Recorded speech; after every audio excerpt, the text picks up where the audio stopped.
बिना मैदा अटा सुजी रे आज आम घरे गोटे बढ़िया जिनसटे तैयारी करबा ना रहिबो बेलिबार टेंशन ना रहिबो मैदा की अटा चकटिबार टेंशन। अति सहजरे घरे तैयारी करबा मुग डाली आउ चाउलर पापड़ी खाइबा पई बहुत टेस्टी लागिबो। थरे बनैले मासे जाए रखिकी खाई परिबे। तो चलंतु डेरी न करी वीडियोटी को स्टार्ट करबा। मुग डाली पापड़ी पई मु एठी मुग को 4-5 घंटा आगु बतुरेकी नैची। मुग को एमती प्रेस करबा आंगुली जदि देखुथिबे भल भांगी जाउथबो ताल जानिबे जे मुगटी भल भाबे भिजी जाइछि। देखिबे मुग को भिजाइला बेले जेतिकी थिबो मुगटी भल भाबे भिजी गला परे तार 2 डबल फुली जाइथिबो। तापरे गैस रे गोटे कढ़ाई बसाई नबा सेथिरे देबा गुटे गिना पानी तापरे देबा हळदी गुंड स्वाद अनुसार लूण चिली फ्लेक्स जुआणी आउ कला जीरा भृसंगा पत्र आउ अल्प टिके तेल तापरे आमे सेथिरे ऐड करबा ए भिजा होइतबा मुग को आमर सिझेबार नहीं जस्ट खाली 2-3 मिनट जाए पानी रे फुटेबार अछि। ता सहित हाफ चामच जीरा मध्य ऐड कर परिबे।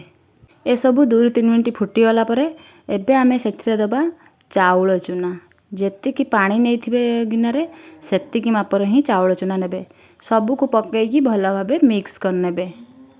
मिश्रणटा आमर सुखिला दरकार देखिए यदि अधिका पानी हो जाए तो सेथिरे आउ अल्प टिके चाउल चूना को ऐड कर परिबे।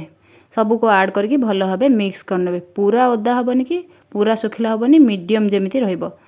मसला सहित सबु को भल भाबे मिक्स कर साला परे एबे हम एको 4-5 मिनट पई रेस्ट रे रखि देबा।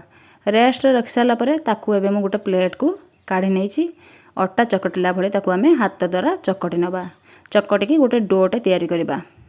चकटिला बेले जदि हाथ को अधिक सुखिला लगे ताहले पानी हाथ होइकी अल्प अल्प चकटिबा। पानी दबानी आमे हाथ टिके पानी हाथ होइजिबा ताको सबु आमे चकटिकी एमिति अट्टा परि गोटे डोटे रेडी कर दबा। तापरे डोरु छोट छोट करिकी गोली एमिति करिकी तैयारी करनबा। लेंबू साइज ठारू जेमिति छोट रहिबो बेसी बड़ नुहे मीडियम साइज रे छोट छोट एमिति गोली करिकी हाथ टिके तेल लगेकी सबु जाक गोला करिकी रखि दबा। देखो तो सबु जाक गोला केते सुंदर होइछि कोडो टिके भी किछि भी फाटी नाही।